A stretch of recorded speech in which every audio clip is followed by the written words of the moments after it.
చనిపోయే కొద్ది నిమిషాల ముందు మనుషులు దేని గురించి ఎక్కువ బాధపడతారో తెలుసా?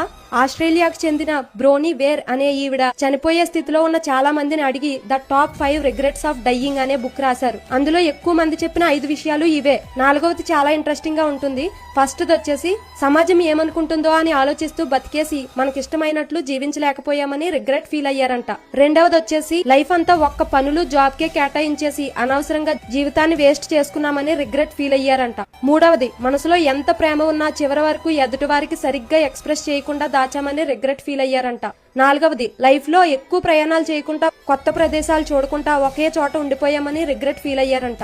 5వది ఫ్యామిలీ అండ్ ఫ్రెండ్స్ తో సరిగ్గా టైం స్పెండ్ చేయలేకపోయామని ఎక్కువగా రిగ్రెట్ అయ్యారంట. ఇక్కడ గమనిస్తే నేను బాగా డబ్బు సంపాదించలేదు అని గాని ఎవరిపైనో పగ తీర్చుకోలేకపోయాను అని గాని ఎవ్వరూ బాధపడలేదు. వాళ్ళకు టైం లేక రిగ్రెట్ ఫీల్ అయ్యారు. కానీ మీకు టైం ఇంకా ఉంది. జీవితాన్ని మనస్ఫూర్తిగా జీవించండి. ఈ 5 పాయింట్స్ లో ఏ